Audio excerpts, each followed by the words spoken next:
Hoy vamos a hablar de la dignidad y de la rehabilitación. A propósito del siniestro que ocurrió en la cárcel de San Miguel, lo invito a ver la siguiente nota. Miren. Conciencia de valores. La tragedia de la cárcel de San Miguel dejó al descubierto una serie de carencias humanas, sociales y valóricas que muchas veces en nuestro acostumbrado individualismo omitimos y que desgraciadamente solo estos duros golpes nos hacen hacer frente de manera real y efectiva como sociedad en su conjunto. Pero más allá de entrar en la crítica fácil, nuestro objetivo hoy es analizar no solo la cruda realidad del mundo penitenciario, sino además buscar mecanismos de solución concretos que permitan prevenir casos como los ocurridos la madrugada del 8 de diciembre, enfocando los esfuerzos en la raíz del problema y de manera conjunta.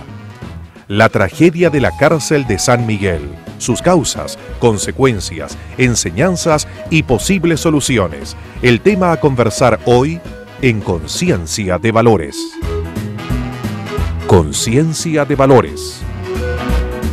Don José, este es un programa que ya va a cumplir 5 años. Semanalmente, una vez a la semana, hablamos de valores. Hoy nos toca hablar de dignidad y de rehabilitación.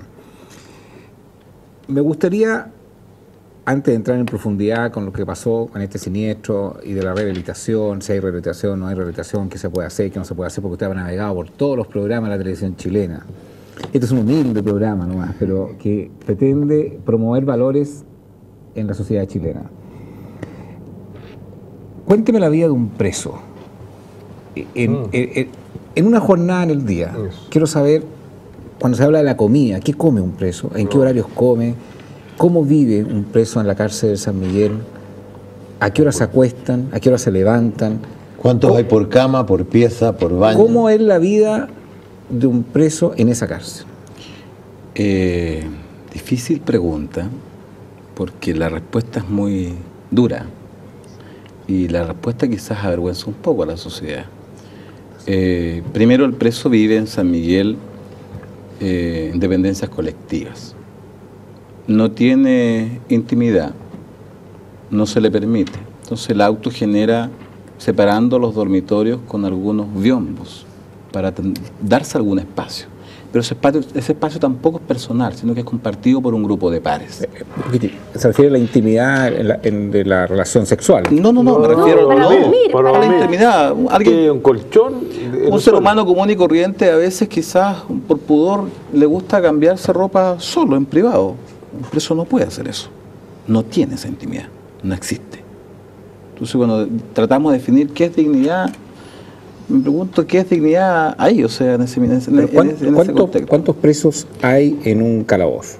Estos dormitorios son colectivos, pueden ser de unos 20 metros de fondo por unos 15 metros de ancho, y albergan un promedio de unas 80 personas. Entonces, en este lugar pueden haber unas tres tazas turcas para ellos, unos 4 lavamanos, y eso es solo lo que existe para sus necesidades. No existen comedores para la alimentación. La alimentación le llega a las respectivas torres en fondos que la administración provee. Ellos retiran su alimentación. Algunos temas de higiene.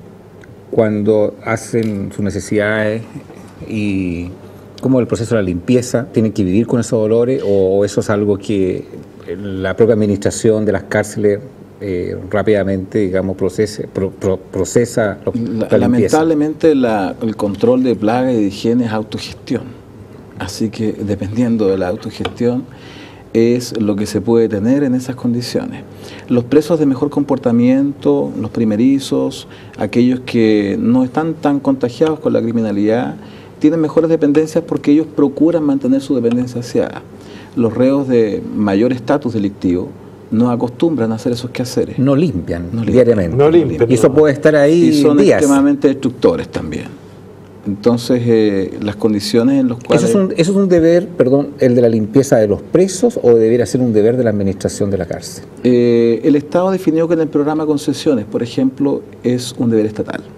El control de plaga y el aseo son control. ¿Y por qué no se hace?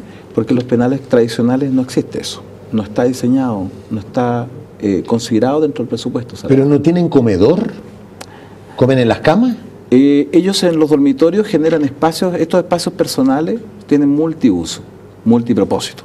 Entonces, en estas zonas ellos colocan alguna mesa y proveen su alimentación. De ahí la explicación que exista un cilindro de gas dentro del dormitorio. Entonces, no es un dormitorio propiamente tal, entonces es su espacio. Y su espacio en ese minuto se transforma en un lugar para hacer un juego de azar y un rato más vamos a alimentarnos en ese mismo lugar, un comedor. Cocina y comedor. Descríbame con mayor detalle posible un plato de comida a la hora de almuerzo de un preso de esa cárcel. La alimentación, la carga proteica que se le entrega, la alimentación estatal, está conforme a lo que establece la norma, pero... ¿Pero qué es lo que es? Comida normal, puede ser legumbres, arroz, cazuela, no tiene nada del otro mundo, es comida tradicional chilena. ¿Se come bien? Se come bien, pero lo que pasa es que estéticamente no es óptimo, porque la alimentación debiera llegar en otras condiciones, con mayores resguardos de higiene. Entonces no hay recursos destinados a eso. Entonces llega al fondo de alimentación y ellos retiran en cada uno de esos pocillos o ollas que cada uno se provea y lo lleva a su grupo de pares. Esa alimentación que entrega el Estado, ellos la mejoran con las cosas que se autoproveen o lo que le trae a la familia. Y así genera algo un poco mejor de alimentación. Pero usted comería, ¿Usted comería al fondo? Claro, nosotros hemos probado la alimentación, sino eso no es una comida mala, digamos, insisto. Creo que el tema estético es súper importante. De hecho, como anécdota, en los penales concesionados la carga proteica es la que corresponde, pero la cantidad de alimentación es reducida. El gramaje es reducido. Entonces el interno no queda satisfecho, ni siquiera visualmente, con esa alimentación. Y le dan pan, y le dan jugo, le dan agua. O prefiere irse a un penal tradicional. Buen dato. El recluso que está en un penal concesionado quiere irse trasladado a un penal tradicional. Porque en el penal concesionado, como el Estado entrega la alimentación con mayores estándares de higiene y de calidad, esa alimentación no le satisface, pero él no puede proveérsela. No puede ingresar la alimentación. Porque por el contrato, si hay algún tipo de problema de salud que se haya generado por la ingesta alimenticia, eso incurre en multas a la sociedad concesionaria, a la empresa que está entregando la alimentación. Y en consecuencia se prohíbe el ingreso de alimentos al recinto o alimentos para preparación de comida.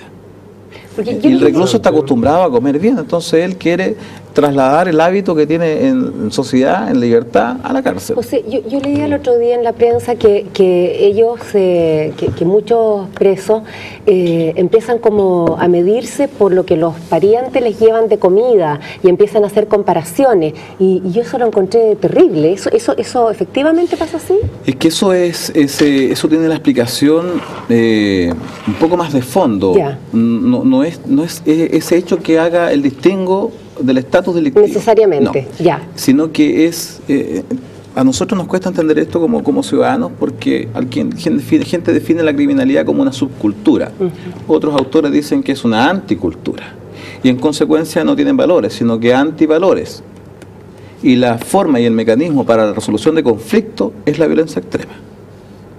Y en esa línea, ellos se agrupan en grupos de pertenencia que pueden ser territorial, de la comuna, del lugar, de la zona, o puede ser familiar. Estos famosos, hay unos carteles que se originaron en Chile un tiempo, que los Galvez, que los Gaete, que sé yo, incipientes carteles por lo demás. Entonces, según eso, está la asociatividad de este grupo de pares. ¿Carretas se llaman eso? ¿Carretas? Se podría llamar, dentro de la cárcel se llaman carretas. Entonces, lo que yo quiero explicar es que esto es transversal. Yo no estoy hablando de la cárcel, yo estoy hablando de la criminalidad. Y la criminalidad se comporta de la misma manera en sociedad y dentro de la cárcel. En la sociedad, nosotros vemos que en la crónica roja vemos ajuste de cuentas, ¿cierto? Que alguien fue acribillado, que alguien fue acuchillado, que alguien fue botado en tal lugar. Y dentro de la cárcel tenemos el mismo fenómeno de la violencia. La diferencia está que no están a disposición de ellos el armamento, no están las armas de fuego. Entonces recurren al arma blanca para solucionar sus problemas y resolver sus conflictos. Y cada uno tiene su ubicación dentro de esta estructura en su estatus. O sea, depende de quién es el que llega privado de libertad. Si llega un sujeto primerizo por hurto, por robo, que no lo conoce nadie. Este mito que hay cuando hay un primerizo que tiene el temor que se lo van a violar en una cárcel? ¿Eso es mito o es realidad? Eso es mito. Lo que sí nosotros tenemos que cautelar a los violadores y proteger a los violadores. Si nosotros no somos capaces de proteger a un violador, o un violador se descuida y pasa a una zona no autorizada, corre alto riesgo de ser maltratado por sus pares. Cuidan a los violadores. Tenemos que protegerlos porque por sobremanera del resto tenemos que segmentarlos, porque si no los exponemos a que sean ajusticiados en alguna medida por el resto de la población penal. Yo estoy hablando no solamente de violación cometida por un violador, sino que también personas que tienen tendencia homosexual, y un primerizo es mito, o sea, es todo eso que se dice, que lo mandan al sector donde están gente con esa tendencia. Nosotros en todos los penales de Chile tenemos, hay que distinguir el primerizo legal del criminológico. El primerizo legal es aquella persona que no ha sido condenada por crimen o simple delito. Ante la ley es un primerizo. Para nuestros ojos, nuestros sociólogos, nuestros profesionales, hacen un chequeo a este sujeto cuando ingresa a la cárcel y se ve su historia de vida, lo que él refiere y los antecedentes penales. Y podemos ver que a lo mejor estuvo privado de libertad en algún centro de menores, o en otro recinto, o en otra causa. No resultó condenado, pero es un reincidente. Entonces él no lo puedo enviar a un sector de primerizo. Por tanto, corre peligro. No. Alguien que ha cometido otros delitos, que ha tenido más pasadas por el sistema, por así decirlo, no es un primerizo. Claro. Es un primerizo legal, pero es un reincidente criminológico. Y ese sujeto nosotros lo destinamos a zonas de reincidentes. Ya, pero que yo quiero sacar mitos que hay, que cuando hay un primerizo, uno de los grandes temores que tiene es ser agredido violentamente, ser agredido sexualmente, no solamente por violadores. Eso es un mito. Absolutamente un mito. Absolutamente un mito. Eso no es verdad. No es verdad. Sí dejar en claro que las personas que llegan por el delito de violación, siendo o no violadores, porque hoy día tenemos que imputar en prisión preventiva, era la medida excepcional que se iba a aplicar con la reforma procesal penal. Hoy día es la regla. Entonces, antes de la reforma teníamos 10.000 personas sometidas a proceso, la encargatoria de reo de aquellos años. Hoy día tenemos 12.000 en situación procesal pendiente, imputados en prisión preventiva. Que pueden salir libres. Que puede ser lo mismo, o sea, es un inocente supuestamente. Y ahí, ojo con eso, porque mientras no se resuelva la sentencia, yo no sé si ese violador efectivamente es o no el autor del delito. No obstante, nosotros tenemos que a esa gente segmentarla, separarlo del resto de la población penal. Porque si nosotros cometemos el error, el desacierto, o el mismo recluso no refiere el delito, porque a lo mejor alguien puede llegar por robo y tener oculto una violación que dentro lo conocen, a esos sujetos le va a pasar pésimo. El resto va a abusar de él de todas maneras. ¿Pagar por protección, por cuidado, es un segundo mito también? No, esa es una realidad que se observa principalmente en los penales tradicionales, porque son dependencias colectivas. Entonces, yo explicaba recién el tema de la subcultura, o anticultura, como algunos dicen. Entonces, esta criminalidad se organiza dentro de la cárcel de la misma manera como viene en la sociedad. O sea, aquí está lo de la legua, aquí está lo de la José María Castro. Y hay matones, jefes, por supuesto, patrones. Así es. Entonces, ahí se da este fenómeno, y cuando llega otro sujeto que no pertenece al grupo, hay dos consecuencias. O sea, el ingreso de él a la dependencia genera la expulsión, aparte de los golpes. O sea, ahí hay un control territorial que ellos ejercen.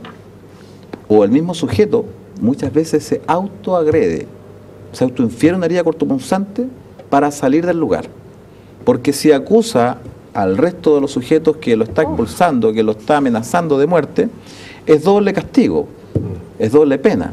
Entonces él tiene que callar silencio en estos códigos y lamentablemente autoinferirse una herida o esperar que el resto lo violente físicamente, y ahí Gendarmería da cuenta, toma conocimiento que hay un delito y toma el procedimiento y saca a ese sujeto del lugar y lo deriva a otra zona. ¿Usted se ríe cuando hay gente que habla de los derechos humanos y nadie habla de los derechos humanos de los reclusos, a no ser que hayan muerto 81 personas? Entonces, que veamos en la sociedad lleno de organizaciones, de ONG, de todo, y que nadie se preocupe de esas personas, que no haya una conciencia de que esas personas están en condiciones subhumanas. No me río, pero es que creo que el fenómeno es transversal, no solamente en la cárcel, también nadie se preocupa de los derechos de la víctima del delito. Hoy día vemos que el Ministerio Público persigue la responsabilidad penal y se preocupa solamente de encarcelar al sujeto, Y cuando la víctima le dice, sí, pero yo quiero ver mi conflicto, quiero que se me devuelva la especie, que se me reintegre